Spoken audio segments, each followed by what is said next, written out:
So the first question is, why are we concerned about evidence valuation? See if I can get this started. I'm just going to show you 3 slides that I picked off the web with about sort of, I don't know, 45 minutes of Googling and stuff like that. Because it's really about evidence, what sort of evidence, what difference are we making? So here's a sort of maybe baseline figure, and you'll understand why I'm putting these up in a few minutes. What's happening to youth crime? This is England and Wales, by the way. This is not just London. And you'll see the number of first-time entrants hovering around 80,000 up until about 2007 and 2008, then dropping actually quite precipitously to about just over 40,000 by the time 2010-11. Interesting. Not sure, obviously, from this time scale, is this a dip? Are there national things going on? Obviously, there are multiple initiatives and programs going on at the same time.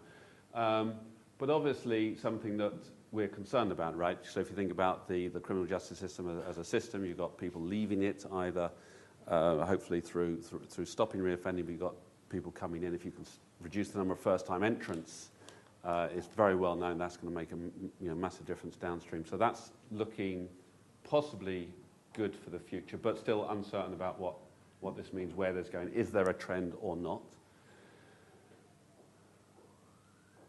Let's see if I can work this one again. The next one, also England and Wales. Homicides where the primary suspect is age 18 to 24.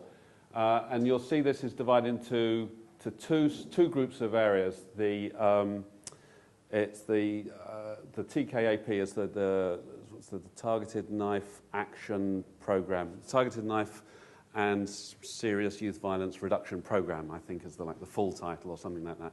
Someone may correct me. It ran between 2009 2010, and it was divided into 16 police areas that ran this program, and then other areas, and this comes out of one of the reports of it. And bear in mind, Project Oracle was sort of founded actually at the height of youth violence in London, knife crime.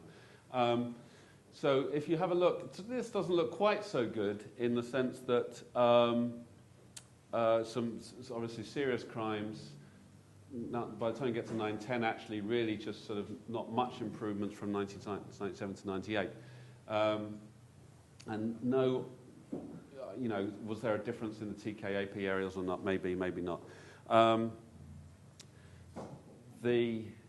Obviously, this is a very, very high, serious crime, and there's lots of other sort of crime statistics which I sort of looked at, but I didn't want to present because they were very, very difficult to sort of comprehend.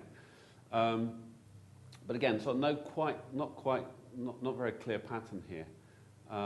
Then there we go.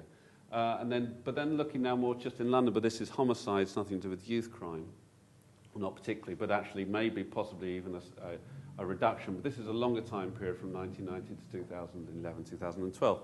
Now you can see that, I'm head of measurement and evaluation at MCT because I sort of live and breathe this sort of stuff. Now, and these are some of the statistics and some of the data that we're looking at. And of course, what's very, very important is to realize that actually behind all of this data, there are real lives and real people and real deaths and real crimes and real victims and all that sort of stuff. Very, very important. Those are the sorts of trends we're looking at, and it's not clear if they're trends or not, but this is the sort of data we're looking at.